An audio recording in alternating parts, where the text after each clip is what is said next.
नमस्कार मित्रांनो, success English speaking A to Z या आपल्या यूट्यूब चॅनलवर आपणा सर्वांचे स्वागत आहे. तुम्हाला तर माहितीच आहे की हा चॅनल इंग्रजी शिकणाऱ्यांसाठी प्रत्येकासाठी खूप महत्त्वाचा आहे. त्याप्रमाणे आपण त्याची सुरुवात केलेली आहे. आता आपण बघणार आहोत ती सहाय्यकारी क्रियापदे.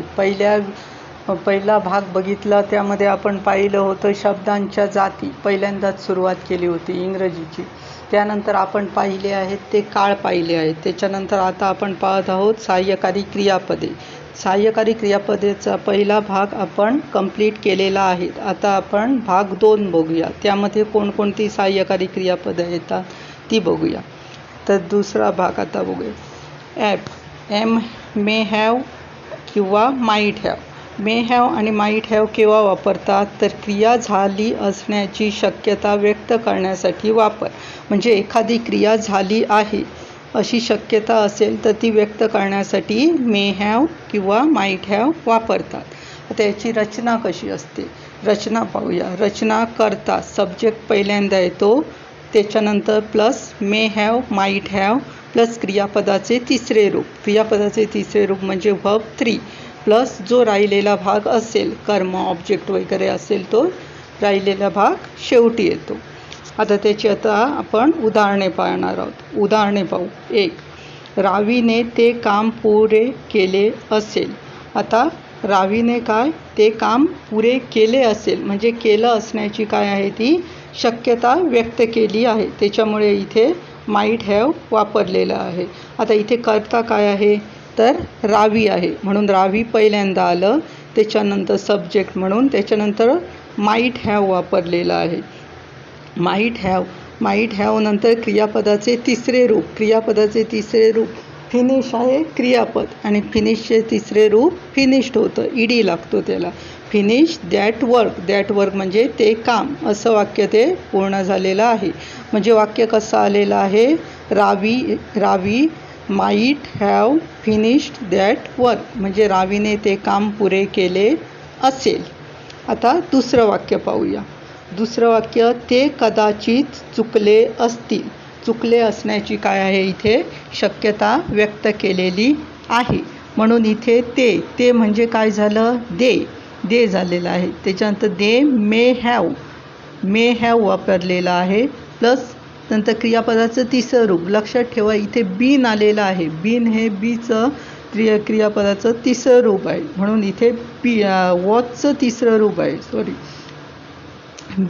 बीन हे वॉचचं तिसरं रूप आहे म्हणून इथे वापरलेलं आहे, बीन वापरलेलं आहे. प्लस आणि त्याच्यानंतर रॉंग म्हणजे चुकलं आहे म्हणून तिथे वापरलेला आहे.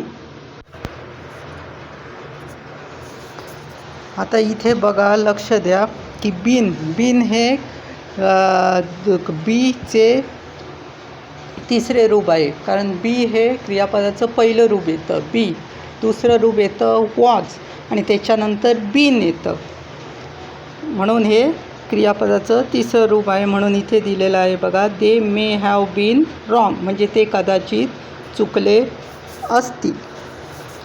आता तिसरं वाक्य, बस सुटली असण्याची शक्यता आहे म्हणजे कदाचित बस सुटली असेल. आता बस सुटण्याची ही शक्यता सांगितलेली आहे म्हणून इथे दिलेलं आहे, द बस. इथे करता ना, द बस, बरोबर ना. त्याच्यानंतर मे हॅव किंवा माईट हॅव दोन्हीपैकी काहीही आपण वापरू शकतो यामध्ये, मे हॅव किंवा माईट हॅव. आणि लेफ्ट सुटण्यासाठी दिलेलं आहे ते लेफ्ट म्हणजे तिसरं रूप आलेलं आहे क्रियापदाचं. त्याच्यानंतर चौथं, टीनाने तुझा पत्ता विसरलेला असण्याची शक्यता आहे म्हणजे टीनाने तुझा पत्ता विसरली असेल ती म्हणजे शक्यता आहे म्हणून मे हॅव माईट हॅव म्हणजे त्यापैकी माईट हॅव वापरलेला आहे. आता टीना इथे दिलेला आहे, त्याच्यानंतर माईट हॅव येतं. त्याच्यानंतर विसरण्यासाठी फॉरगॉटन येतं, फॉरगॉटन आलेलं आहे. अँड युअर ॲड्रेस तुझा पत्ता म्हणून युअर ॲड्रेस म्हणून वाक्य कसं झालेलं आहे, Tina might have forgotten your address. हे झालं माईट हॅव आणि मे हॅव. सहाय्यकारी क्रियापद. आता त्याच्यानंतर नेक्स्ट आपण पाहणार आहोत ते विल बी एबल टू. आता विल बी एबल टू म्हणजे काय, तर विल बी एबल टू म्हणजे एखादी क्रिया करण्यास योग्य किंवा सक्षम होईल, म्हणजे तो करू शकेल असं ज्यावेळी व्यक्त केलेलं असतं त्यावेळी विल बी एबल टू वापरलं जातं. आता याची रचना कशी असते, तर कर्ता सब्जेक्ट पहिला असतो, त्याच्यानंतर विल बी एबल टू येतं आणि त्याच्यानंतर क्रियापदाचे पहिले रूप V1 म्हणजे क्रियापदाचे पहिले रूप इथे वापरलं जातं, प्लस त्याच्यानंतर ऑब्जेक्ट कर्म जे काही राहिलेला भाग असेल तो त्याच्या पुढे ॲड करायचं. आता उदाहरणं पाहूया आपण. पहिलं, ती हे करू शकेल म्हणजे ती करण्यास ती काय आहे, योग्य आहे, सक्षम आहे, म्हणून इथे विल बी एबल टू वापरलेला आहे. आता तीसाठी काय येणार, तर she will be able to करण्यासाठी डू वापरतात आणि हे म्हणून धिस, म्हणून she will be able to do this, म्हणून ती हे करू शकेल असं वाक्य आहे. आता दुसरं वाक्य पाहूया. तू लवकरच इंग्रजीमध्ये बोलू शकशील म्हणजे शकण्याची काय आहे, शक्यता आहे, बोलू शकशील म्हणजे बोलण्याची शक्यता आहे तू इंग्रजीमध्ये, म्हणून तूसाठी यू आलेला आहे. त्याच्यानंतर विल बी एबल टू आलेलं आहे. बोलण्यासाठी काय येतं, स्पीक म्हणजे क्रियापदाचं पहिलं रूप स्पीक आलेलं आहे. आणि इंग्लिश व्हेरी सून म्हणजे इंग्लिश व्हेरी सून हा ऑब्जेक्ट म्हणजे राहिलेला जो काही भाग असा आहे तो तिथे ॲड केलेला आहे. म्हणजे तू लवकरच इंग्रजीमध्ये बोलू शकशील वाक्य कसं, you will be able to speak English very soon. आता तिसरं वाक्य, बाळ काही दिवसात चांगलं चालायला लागेल म्हणजे काय, चालण्यास योग्य होईल, सक्षम होईल म्हणजे चालू शकेल ते, बरोबर ना, म्हणजे शक्यता आहे. म्हणून आता इथे काय कर्ता कुठला आहे, बाळ आहे म्हणजे the baby will be able to walk, चालण्यासाठी काय वापरलं जातं, वॉक वापरलं जातं, म्हणून इथे वॉक वापरलेलं आहे. वेल म्हणजे चांगलं. इन अ फ्यू डेज म्हणजे काही दिवसात, म्हणून पूर्ण वाक्य कसं झालेलं आहे, the baby will be able to walk well in a few days म्हणजे बाळ काही दिवसात चांगलं चालायला लागेल. तर चौथं वाक्य पाहूया. तो ते काम करण्यास योग्य सक्षम नाही. आता हे निगेटिव्ह वाक्य आहे, लक्षात ठेवा. निगेटिव्ह वाक्यावेळी रचना जरा वेगळी असते. त्यावेळी काय होतं, तर will be able to not असं होत नाही, तर विल नंतर नॉट वापरलं जातं आणि त्यानंतर बी एबल टू यूज केला जातो. म्हणून इथे खाली बघा, लक्ष देऊन ती रचना बघा.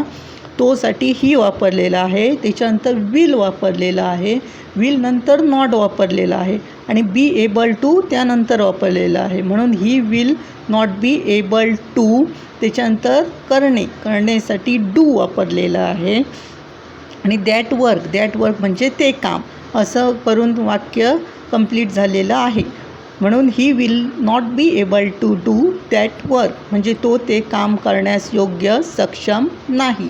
हे झालं विल बी एबल टू. त्याच्यानंतरचं सहाय्यकारी क्रियापद आहे ते ought to म्हणजे याचा अर्थ होतो क्रिया करायला पाहिजे किंवा करायला हवी असे दर्शवण्यासाठी काय वापरलं जातं, शूड वापरलं जातं किंवा ought to वापरलं जातं. आता याचा उपयोग केव्हा करतात, तर कर्तव्य दर्शवण्यासाठी, योग्य गोष्ट सल्ला देण्यासाठी व नैतिकतेसाठी पण वापर केला जातो ought toचा. आता रचना कशी असते, तर कर्ता सब्जेक्ट प्लस शूड किंवा ought to प्लस क्रियापदाचे पहिले रूप V1 प्लस कर्म म्हणजे ऑब्जेक्ट राहिलेला भाग असेल तो त्याच्या पुढे लिहायचा. आता उदाहरणे पाहूयात आपण. विद्यार्थ्यांनी शिक्षकाचा आदर करायला पाहिजे. आता विद्यार्थी म्हणजे खूप आहे, म्हणून इथे काय आलेलं आहे, स्टुडंट्स आलेलं आहे, स्टुडंट शूड. आता करायला पाहिजेसाठी शूड इथे यूज केलेला आहे. Student should respect teacher. आता रिस्पेक्ट म्हणजे आदर आणि टीचर्स म्हणजे शिक्षक, म्हणजे स्टुडंट्स हा कर्ता झाला, शूड हे सहाय्यकारी क्रियापद झालं, त्याच्यानंतर रिस्पेक्ट झालं आदर अँड टीचर्स शिक्षक, म्हणून स्टुडंट शूड रिस्पेक्ट टीचर्स, विद्यार्थ्यांनी शिक्षकांचा आदर करायला पाहिजे. तर दुसरं आपण आता निघायला पाहिजे. आता निघायला पाहिजे म्हणून इथे काय झालेलं आहे, शूड वापरलेला आहे. आपणसाठी काय वापरतो आपण, वी वापरणार.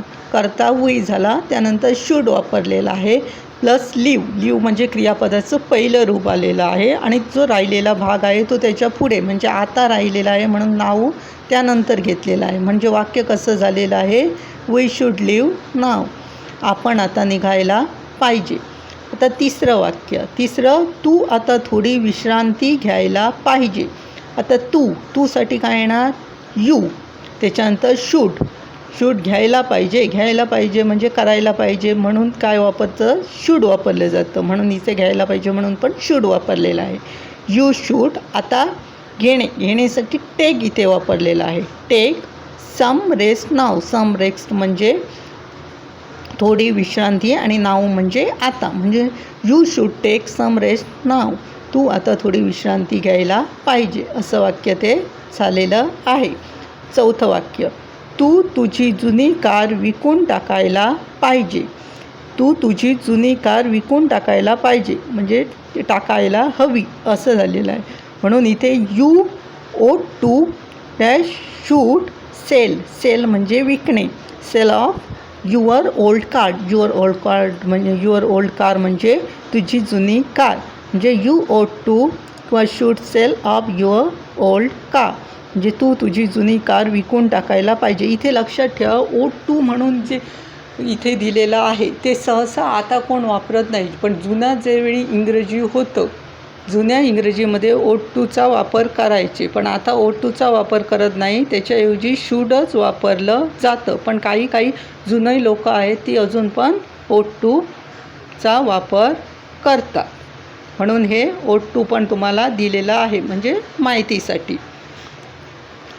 आता शेवटचं वाक्य बघूया. तो थकलेला असला पाहिजे म्हणजे स्वाभाविकपणे काय झालेला आहे, तो थकलेला आहे. म्हणून इथे तोसाठी ही आलेला आहे. त्याच्यानंतर ओ टू किंवा शूड वापरलेला आहे. Be tired. बी हे वापरलेलं आहे क्रियापदाचं पहिलं रूप असला पाहिजे म्हणून he ought to should be tired म्हणजे थकलेला.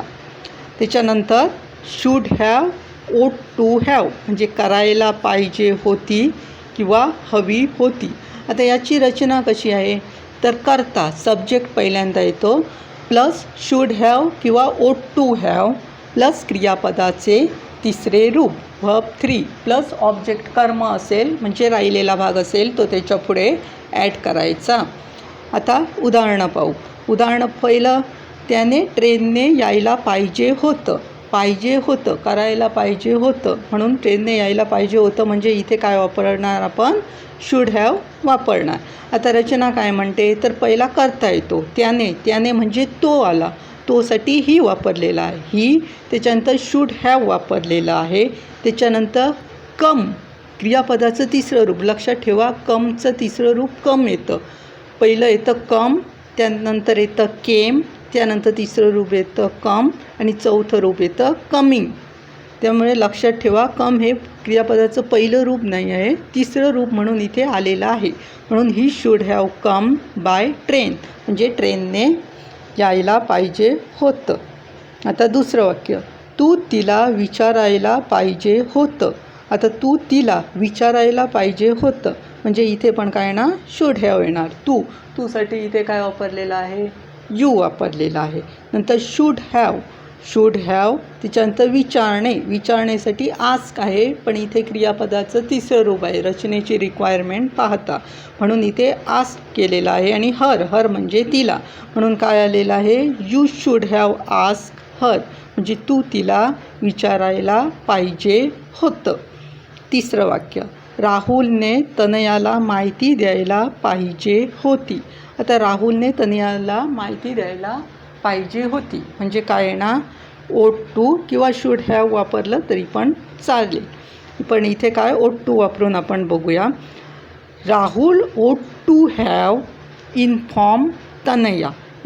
आता राहुल करता झाला, ओ टू हॅव वापरलेला आहे सहाय्यकारी क्रियापद.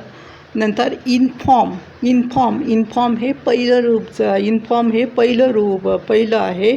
त्याच्यानंतर इन्फॉर्म होतं, तिसरं रूप पण इन्फॉर्म होतं आणि चौथं रूप इन्फॉर्मिंग होतं. म्हणून इथे इन्फॉर्म वर्ब 3 वापरलेला आहे.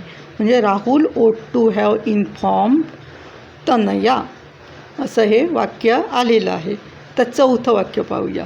तू त्याला पाहायला पाहिजे होतं. आता तूसाठी काय येणार इथे? यू. त्याच्यानंतर शुड हॅव, पाहिजे होतं आहे म्हणून शुड हॅव वापरलेला आहे.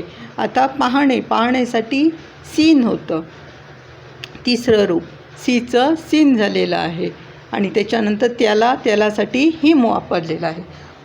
म्हणून वाक्य कसं आलेलं आहे? You should have seen him, म्हणजे तू त्याला पाहायला पाहिजे होतं, असं वाक्य आहे. हे झालं का? शुड हॅव आणि ओट टू हॅव. त्याच्यानंतर मस्टचा अर्थ काय होतो? करायलाच पाहिजे म्हणजे दाट शक्यता, कंपल्शन, म्हणजे दाट शक्यता म्हणजे करायलाच पाहिजे असं जिथे असते त्यावेळी मस्ट वापरतात. बंधनकारक म्हणजे गोष्ट बंधनकारक आहे, आवश्यक आहे असे सूचित करण्यासाठी मस्टचा वापर केला जातो. आता रचना बघूया याची कशी असते. तर करता सब्जेक्ट असतो प्लस मस्ट यूज केलं जातं, प्लस क्रियापदाचं क्रियापदाचं पहिलं रूप मीन्स V1 रूप, प्लस ऑब्जेक्ट कर्म असेल तो म्हणजे ॲडिशनल जो राहिलेला भाग असेल तो त्याच्या पुढे ॲड करायचा. उपयोग, आता आपण उपयोग बघूया, म्हणजे उपयोग म्हणजे त्याची ही बघूया आपण, वाक्य बघूया, उदाहरणं बघूया. पहिलं, ती आजारी असणार आहे. आता ती आजारी असणार आहे म्हणजे दाट शक्यता आहे, आजारी असण्याची शक्यता आहे. म्हणून इथे काय वापरलेलं आहे? तीसाठी इथे काय वापरलेलं आहे? शी. बरोबर ना? शी. आता असणार आहे म्हणजे काय? शक्यता खूप आहे म्हणून इथे मस्ट वापरलेला आहे. शी मस्ट बी. असणारसाठी बी यूज केलेला आहे आणि आजारीसाठी इल वापरलेला आहे. म्हणजे ती आजारी असणार आहे चं वाक्य कसं येणार? शी मस्ट बी इल. म्हणजे असा त्याचा काय केला जातो? उपयोग केला जातो रचनेप्रमाणे. आणि ही वाक्य आहेत ती आता काय आहेत? उदाहरणं आहेत त्याची. पहिलं झालं ती आजारी असणार आहे. आता सेकंड काय आहे? मला तिची परवानगी घेणे आवश्यक, बंधनकारक आहे. आता आवश्यक आहे म्हणजे घ्यावीच लागणार म्हणून इथे मस्ट वापरलेलं आहे. बरोबर ना? मलासाठी आय यूज केलेला आहे, आयच येतं मलासाठी म्हणून आय. त्याच्यानंतर मस्ट घेण्यासाठी टेक वापरलेलं आहे. टेक हे क्रियापद येतं म्हणून I must take her permission. Her permission म्हणजे तिची परवानगी, म्हणजे I must take her permission. आता इथे टेक हे V1 आलेलं आहे, लक्षात ठेवा. म्हणून मला तिची परवानगी घेणे आवश्यक, बंधनकारक आहे. I must take her permission म्हणजे परवानगी आणि ह म्हणजे तिची असं. तिसरं वाक्य, आपण आपल्या अपयशाचे चिंतन हे केलेच पाहिजे, करायलाच पाहिजे. म्हणून इथे वी आलेला आहे. वी नंतर मस्ट वापरलेला आहे. त्याच्यानंतर रिफ्लेक्ट म्हणजे काय? चिंतन करणे. असं करून ते रिफ्लेक्ट यूज केलेलं आहे. We must reflect on our failure म्हणजे आपल्या अपयशाचे. बरोबर ना? आपल्या अपयशाचे असं करून ते वाक्य झालेलं आहे. We must reflect on our failure म्हणजे आपण आपल्या अपयशाचे चिंतन हे केलेच पाहिजे. त्याच्यानंतर लास्ट वाक्य बघूया. आपण सत्य स्वीकारायला पाहिजे म्हणजे स्वीकारायलाच पाहिजे म्हणजे बंधनकारक आहे, आवश्यक आहे. नंतर रिॲलिटी आहे ती आपण काय करायला पाहिजे? स्वीकारली पाहिजे. म्हणून आपणसाठी इथे वी यूज केलेला आहे आणि वी जेता आपण वी झालेला आहे करता. त्याच्यानंतर मस्ट यूज केलेला आहे. मस्ट नंतर स्वीकारणे म्हणजे काय? ॲक्सेप्ट करणे. ॲक्सेप्ट हे V1 आहे म्हणून इथे ॲक्सेप्ट केलेलं आहे. We must accept the truth हा पुढचा भाग, कर्म वगैरे असेल ते म्हणजे राहिलेला भाग आहे तो त्याच्या पुढे दिलेला आहे. अशा प्रकारे ही 5 आपण सहाय्यकारी क्रियापदे आपण भाग 2मध्ये पाहिली. त्याच्यानंतर अजून पण आहे सहाय्यकारी क्रियापदे आहेत, ते आपण नेक्स्ट व्हिडिओजमध्ये आपण पाहणार आहोत. तोपर्यंत तुम्ही काय करत राहा, प्रॅक्टिस करत राहा. आणि तुम्हाला जर अजून काही सहाय्यकारी क्रियापदं म्हणजे वाक्य तशी मिळाली तर ती तुम्ही लिहून काढा आणि कुठल्या एक सहाय्यकारी क्रियापदामध्ये ती वापरलेली आहेत आणि त्याची रचना बरोबर आहे की नाही ते पण तुम्ही पडताळून पहा आणि त्याप्रमाणे तुम्ही प्रॅक्टिस करत राहा. कारण सराव केल्याशिवाय आपल्याला ते कळणार नाही. त्याच्यामुळे सराव इज मोस्ट इम्पॉर्टंट आहे. त्यामुळे सराव करत राहा. जर काही येत नसेल तर मला नक्की विचारा. त्याचप्रमाणे तुम्हाला जर मग आमचे व्हिडिओज वगैरे आवडत असतील तर तुम्ही आम्हाला लाईक, फ्रेंड्सबरोबर वगैरे तुमच्या शेअर करा आणि आम्हाला सबस्क्राईब करायला पण विसरू नका. कारण आम्ही इंग्रजीविषयी जे काही आम्हाला होत असेल, आमच्या हातून होत असेल, जेवढं आम्हाला शिकवायला तुम्हाला जमत असेल त्याप्रमाणे आम्ही तुम्हाला देणारच आहोत. व्हिडिओ जास्तीची वाक्य वगैरे पण आपण शिकणारच आहोत. नवीन नवीन व्हिडिओज पण पाहणार आहोत. त्यामुळे सबस्क्राईब करायला विसरू नका. कारण सबस्क्राईब जर तुम्ही केलं नसेल तर तुम्हाला ज्यावेळी आम्ही व्हिडिओज अपलोड करू त्यावेळी तुम्हाला नोटिफिकेशन मिळणार नाही. त्यामुळे सबस्क्राईब करायला विसरू नका. त्याचप्रमाणे आमचं फेसबुक पेज पण आहे, त्यावर पण आम्ही काही व्हिडिओज अपलोड केलेले आहेत. परत फोटोज दिलेले आहेत, म्हणजे काळाची रचना वगैरे खूप काही त्यामध्ये दिलेलं आहे. त्याला पण भेट द्यायला विसरू नका. त्या फेसबुक पेजचं नाव आहे इंग्लिश स्पीकिंग विथ स्वप्नील, स्मिताचा भाऊ. त्याला पण लाईक करा. त्याचप्रमाणे लाईक करा. त्याचप्रमाणे तुमच्या मित्राशी पण त्यांना त्या पेजला शेअर करा. म्हणजे तुम्हाला जास्तीत जास्त त्यामधून पण तुम्हाला शिकता येईल. तर मग भेटूया नेक्स्ट व्हिडिओमध्ये. त्यामध्ये पण आपण सहाय्यकारी क्रियापदं पाहणार आहोत. ती कुठली आहेत ती आपल्याला नेक्स्ट व्हिडिओजमध्ये कळणार आहे. तोपर्यंत तुम्ही वाचत राहा आणि इंग्रजी शिकत राहा.